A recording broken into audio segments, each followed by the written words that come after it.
Listed as part 67, and this should be our final video in this chapter 17 of Revelation.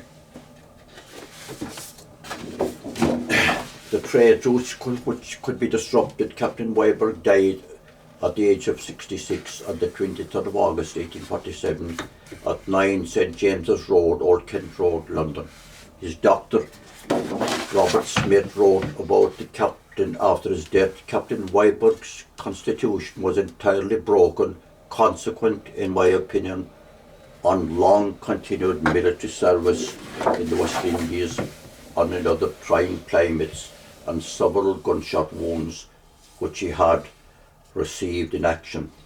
So this shows the human cost of war. It's easy to read about wars like we so often do in the book of Revelation, but there's always a human cost, and this is an example of what happened to Captain Weiberg. So the West Indies were providing a base for the French from which trade routes could be disrupted. How could the French disrupt the trade routes? By their navy. The West Indies are islands, so the trade in question was by sea. Ships have always travelled the oceans wide, carrying goods. A lot of goods are still carried by ship. Ships circulate through the oceans of the world. It was difficult for ships to travel freely during the wars which came from the French Revolution, and that's exactly what Revelation chapter 16 says about the wars of that time. It says the sea became as the blood of a dead person. The blood of a dead person does not circulate, and that means, of course, that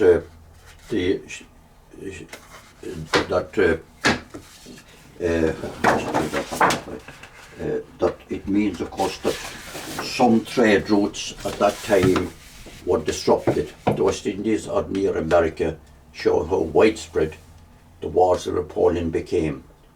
So Captain John Weiberg took part in those wars and ended up in Nunhead Cemetery. Now, Marion Richardson. Marion was born in 1830 and died in 1872 at the young age of 42. She is buried in Nunhead Cemetery. There is an article about her on page 16 of that same edition of Fonk News. Its title is Marion Richardson, poet, friend and supporter of Garibaldi, the Italian patriot. It was written by Ron Woolcott and Michelle Louise Burford. The article states, several poems written by Marion were published in newspapers and periodicals before they appeared in book form. Marion's father, Samuel Straker, was a nonconformist, possibly Methodist. Marion and her husband were nonconformist in background and practice, and to that end perhaps anti-papal too, consequently becoming deeply involved in Italian unification. 7 of her poems relate to General Giuseppe Garibaldi, in addition to running a successful wholesale drugs and fancy soap factory in the city of London. John Richardson, her husband, was also active in City of London affairs as an elected member of the Common Council, and was instrumental in organising General Garibaldi's visit to London in April 1864. While in London, Garibaldi travelled to Peckham Rye to thank the Richardsons for their valued support, but he was unable to enter their house because their eldest son Joseph had the measles. Peckham Rye is only about 15 minutes walk from Nunhead Cemetery. Marion Richardson was a nonconformist. Wikipedia says, in English church history, a nonconformist was a Protestant who did not conform to the established church, the Church of England. By the late 19th century, the term significantly included Presbyterians, Methodists and Baptists. The word nonconformist means Protestants in England who did not belong to the Church of England. and General Giuseppe Garibaldi visited London in 1864. That was just 7 years before Rome was declared the capital of Italy, an event which completed Italian unification. Garibaldi had already played a big part in Italian unification by the time he visited London, and Italian unification brought the beast of the sea to an end. That beast had lasted for 1260 years. It brought the Papal States to an end. It brought the temporal power of the Pope to an end. I know we're repeating these things, but it's no harm because they were so significant. It was a major step in stripping off the clothes of the prostitute and leaving her naked. By stripping her of the Papal States and the city of Rome, General Giuseppe Garibaldi was raised up by Jesus to fulfill Bible prophecy. Wikipedia says he is considered to be one of the greatest generals of modern times and one of Italy's fathers of the fatherland. He became an international figure head for the national independence.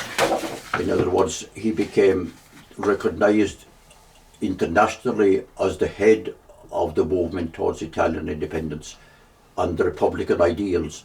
He was showered with admiration and praise by many intellectuals and politicians, including Abraham Lincoln, Victor Hugo, Charles Dickens, Frederick Ingalls and Che Guevara.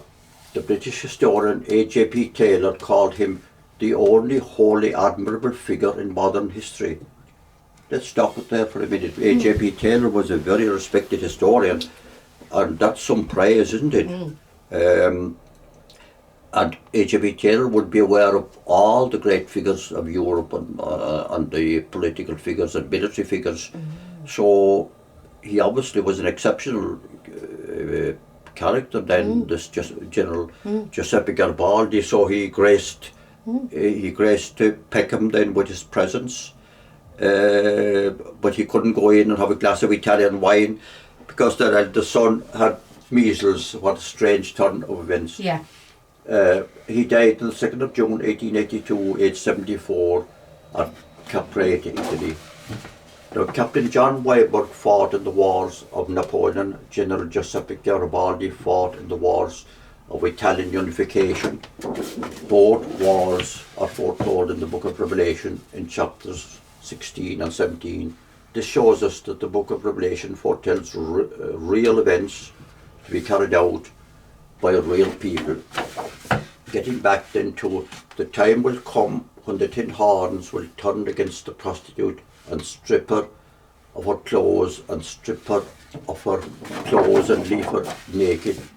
Then they will eat her flesh and burn the remains in the fire. This has already happened with the beasts, with the Horan'S in the years